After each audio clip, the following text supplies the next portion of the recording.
ఈ ఏజెన్సీలన్నీ కూడా అన్ని రైస్ మిల్లల్లో చూశారు, ప్యాడీ ఉన్నది అని టెండర్ పాల్గొంటారు. ఎవరైనా కానీ ప్యాడీ లేదని ఇప్పుడు టెండర్ పాల్గొన్నారు. అన్ని రైస్ మిల్లల్లో చూసుకొని ప్యాడీ ఉన్నదని చెప్పేసి ఈఎండి కట్టి టెండర్లో పాల్గొన్నారు 5 ఏజెన్సీలు. ఈరోజు మళ్ళీ మా ఈఎండి మాకు రిటర్న్ ఇవ్వాలంటున్నారు. ప్రభుత్వం రూల్స్ ఏంది? ఏదైనా సరైన టైంలో మీరు ఆ టెండర్ను ఫుల్ఫిల్ చేయకపోతే మీ ఈఎండి రద్దుపరిచి కేసు బుక్ చేస్తాం. కానీ ప్రభుత్వం ఏంటంటే ఆ ఈఎండి రిటర్న్ ఇచ్చేది అందుగుణంగా సిద్ధమైందంటే ఎంత పెద్ద అవినీతి జరుగుతుందో ఒక్కసారి ఆలోచించుకోండి. ఎంతమంది పెద్దలు బతుకున్నా కూడా ఇక్కడ అవకాశం లేదు. ఇప్పుడు ఏసీబీకి ఇస్తున్నాం, మేము సిబిఐకి ఇస్తున్నాం, డిఆర్ఐకి ఇస్తున్నాం, ఎఫ్సిఐకి ఇస్తాం, విజిలెన్స్కి ఇస్తాం. ఇప్పుడు ఏసీబీ నేను క్వశ్చన్ చేస్తా, అంటే వస్తారుగా మా మీదకి, మరి దీని మీద రావాలి. ఇప్పుడు మీరు ఇమ్మీడియట్గా విజిలెన్స్ అవన్నీ కూడా రావాలి. ప్రభుత్వానికి పేరు తెచ్చే విధంగా మా కేసీఆర్ ప్రభుత్వం కూడా ప్రభుత్వం పేరు తేవాలని చెప్పి పథకాలు చేస్తే దాని మీద ఏసీబీ ఉరుకొస్తుంది. కానీ ప్రభుత్వ ఖజానాను ఖాళీ చేసి యథేచ్ఛగా డబ్బులు వసూలు చేస్తే కూడా ఇప్పుడు ఏసీబీ రావాలని చెప్పి మేము డిమాండ్ చేస్తున్నాం. ఏసీబీ బిజినెస్ అన్నీ రావాలి, దర్యాప్తు జరపాలి. నిజంగా రేవంత్ రెడ్డి గారు, నీ ప్రభుత్వం నిజంగా చిత్తశుద్ధి ఉంటే అవినీతికి వ్యతిరేకంగా మీరు అంటారు కదా, దీన్ని మీరు ఇమీడియట్ దర్యాప్తు చేయండి. 17 నెలలే మేము చెప్తున్నాం.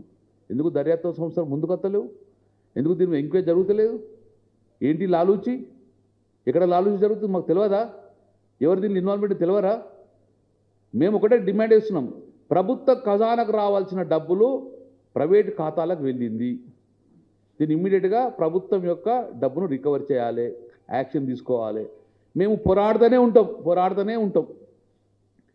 ప్రభుత్వ ఖజానాకు డబ్బులు జమ అయ్యే వరకు, న్యాయంగా వచ్చే డబ్బులు వచ్చే వరకు బీఆర్ఎస్ పార్టీ పోరాడుతూనే ఉంటుంది. ఎన్ని దర్యాప్తు సంస్థన అడుగు పెడతాం, ఎన్ని దర్యాప్తు కడుపు దొక్కుతాం, ప్రతి ఒక్కరు తలుపు తడతాం.